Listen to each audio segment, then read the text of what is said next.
Donc je m'appelle Christophe, je suis rémois, pure souche. Je suis né à Reims parce que forcément les cliniques et les hôpitaux c'est à la ville. Autrement j'habitais à 20 km de Reims, entre Jonchery-sur-Vesle et Muison. Je suis éducateur au service départemental de prévention. J'arrive sur Châtillon, parce qu'il y a un poste qui se libère à la fin de mon stage de 3e année, on me le propose. Et voilà. Et donc j'occupe ce poste depuis maintenant 20 années et quelques. Ça fera 21 ans cette année on va dire. Mon bureau déjà je ne l'ai pas depuis 20 ans et quelques. Je l'ai que depuis une douzaine d'années. Les 8 premières années, j'avais ma petite sacoche, mon petit calepin, et j'étais dans la rue avec les jeunes, je prenais des notes sur un petit peu, puis je leur dis si vous voulez qu'on se voit de façon un peu plus intime et pas quand il y a les autres, venez à la maison de quartier, on se trouvera un petit endroit. Et là je trouvais un endroit, mais j'ai fait absolument toutes les salles de la maison de quartier parce que je n'avais pas d'endroit à moi. Et puis on a eu la chance qu'il y ait un bureau qui se libère à Maurienne, de l'ancien président de la maison de quartier, il y a de ça, c'était en 2007. Et donc ça a un plus, parce que c'est-à-dire que ça offre un service de proximité. Et autant le boulot des Ducs de Prèves, c'est aller à la rencontre des gens par le biais de l'arpentage social, on appelle ça l'arpentage de rue, autant avec l'habitude aussi, les jeunes, ça vous me trouvez. Donc en tant qu'éduc de prévention, c'est d'aider et d'accompagner des jeunes à la base 16-25, mais au fur et à mesure on a élargi la tranche d'âge, ça a été 12-25, et maintenant dans notre service on va jusqu'à la tranche d'âge de 30 ans. Et c'est souvent des jeunes qui sont soit marginalisés, soit en voie de l'être, pour différents motifs. Donc nous, on est là pour essayer de leur remonter le moral, leur dire qu'on peut tenter des trucs, s'ils acceptent de nous faire confiance et qu'on les accompagne un petit bout de chemin. Donc il faut réussir à les convaincre de venir, mais en douceur. Tu utilises le biais du loisir, tu utilises le biais du sport. Tu as un cas de figure par personne, même si des fois tu as des profils qui se ressemblent. Tu as des histoires qui se ressemblent, il n'y en a aucune pareille, on le sait.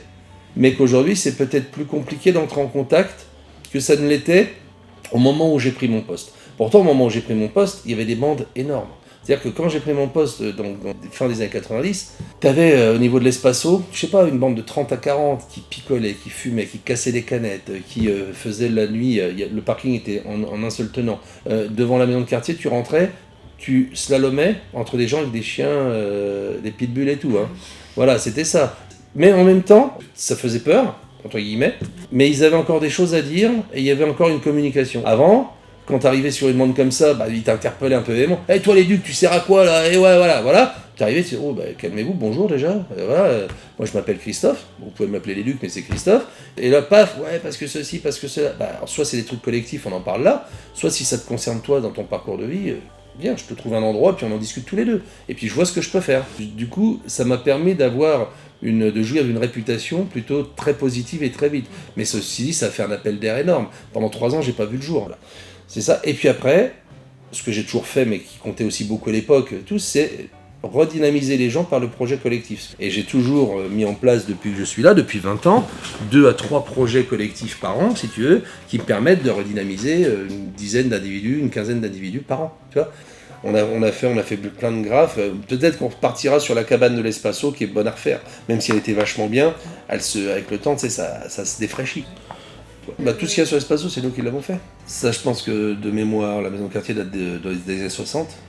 Donc elle n'a absolument pas changé depuis toutes ces années. Ce qui a changé, c'est l'occupation des lieux par des gens.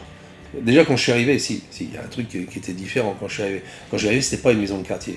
C'était un centre social d'un côté, une MJC de l'autre. Et donc là, il y avait 2 équipes de direction qui se tiraient la bourre et qui étaient en concurrence totale. Et ça se passait très mal. Il y avait une porte centrale qui pouvait permettre d'aller d'un côté à l'autre de la structure qui n'était jamais ouverte.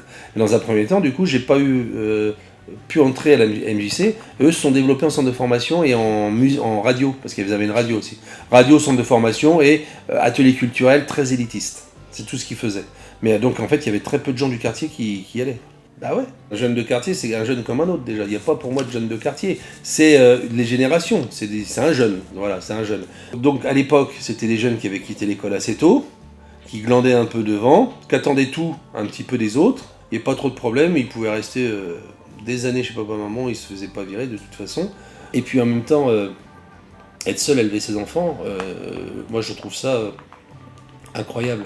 Les gens qui arrivent à le faire, moi je leur tire mon chapeau, je crois qu'il n'y a pas plus dur que d'être seul, un seul parent qui arrive à élever correctement ses enfants. Là je dis bravo, c'est le champion du monde. Moi ces gens-là, c'est eux les vrais héros pour moi.